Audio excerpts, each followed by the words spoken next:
Welcome to this 10 minutes about video. Today we're going to talk about the new IMO greenhouse gas strategy that were agreed upon this summer. To enlighten us, I've invited my colleague from Bunker Holding, Maria. Maria, maybe you'll briefly introduce yourself. Hello, everybody. My name is Maria Skipper. I'm a Director of Environmental, Regulatory and Public Affairs at Bunker Holding. Maria, maybe to start with, can you briefly explain what is the IMO and what is this greenhouse gas strategy? Well, first of all, IMO is the International Maritime Organization. It's a UN body governing the shipping industry. It's the only governing body that covers globally, and it's based in London. It's got 175 member states, and it basically works based on consensus. IMO regulates everything in between safety, air emissions, and now also greenhouse gases. This new greenhouse gas strategy, what is the targets in this strategy? Well, you may remember back in 2018 where IMO adopted its initial GHG strategy. There the target was set for 50% absolute reduction by 2050 and 40% increased energy efficiency by 2030. Back in 2018, well, that was basically enough to be in line with the Paris Agreement, but things have evolved quite rapidly, and therefore there were really some tough negotiations going on leading up to the agreement earlier this summer. So what did IMO agree on this time? Well, first of all, IMO agreed on supporting and aiming for net zero emissions from the international shipping sector by or around 2050.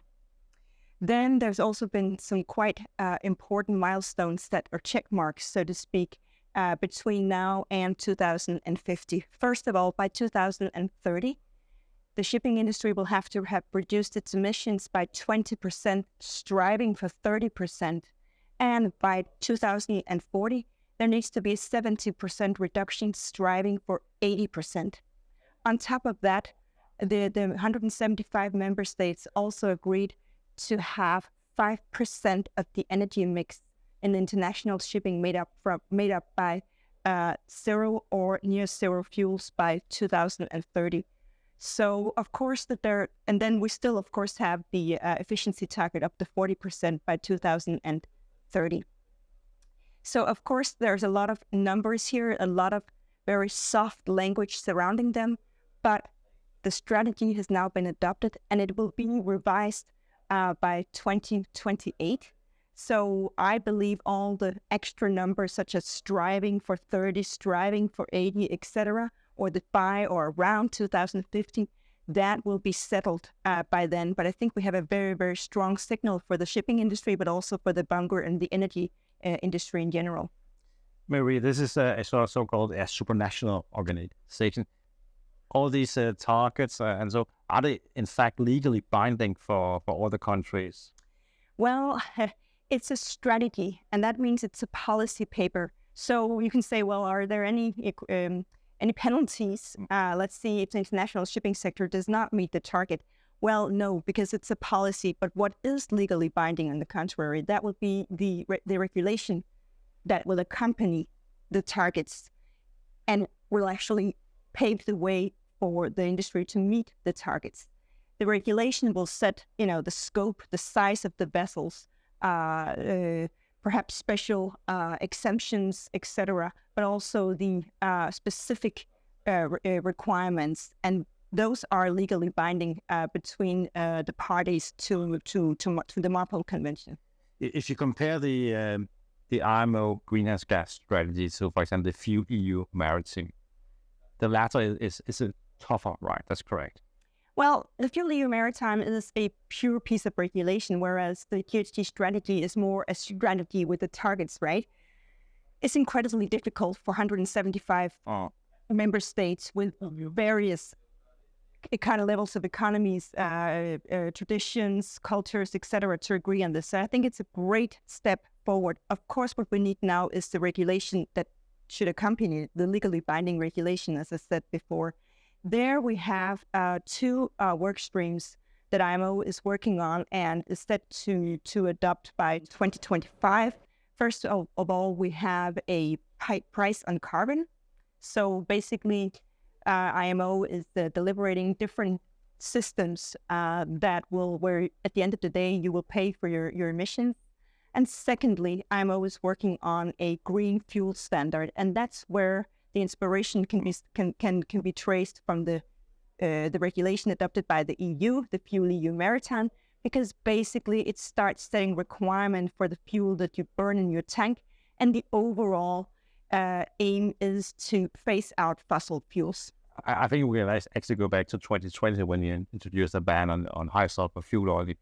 We do not have a scrubber on board. Mm-hmm. I actually think that has been a success. They have actually managed that basically on a global scale. So I think you have a point that this is manageable and doable. I completely agree. I mean, the sulfur ban by 2020 was, the biggest accomplishment by IMO ever. And you also said that it's not going to work and people are going to cheat and all of that. But it is actually working. Exactly.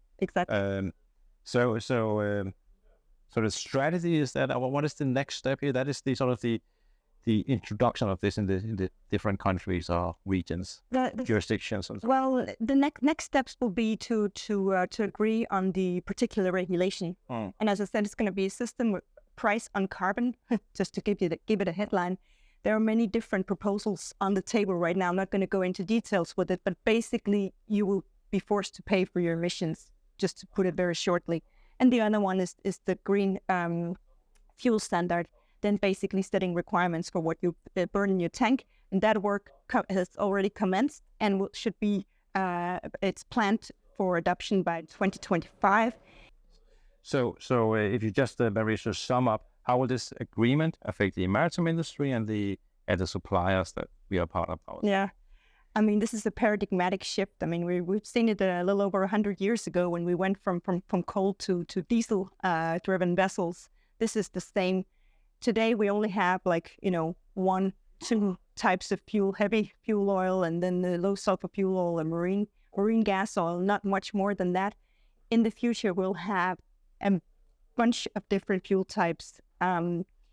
And we need to get this from the outset. So it's going to be more complex. It's going to be complex for the shipping industry. It's going to take major investments, not so much on board the vessels. It's not that much more expensive to have a new build that can burn e-fuel, but investments on shore in the production, in the storage, in the energy infrastructure.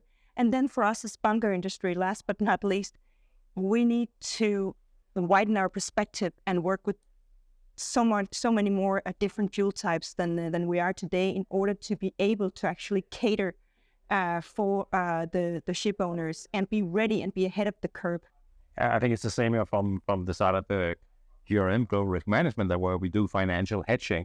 There's a lot of new products coming into force now, and some of these products are relatively illiquid, but it's really developing day by day. So I think when this is introduced or really into force, we'll also be able to cater for that demand, the hedging, the financial hedging demand.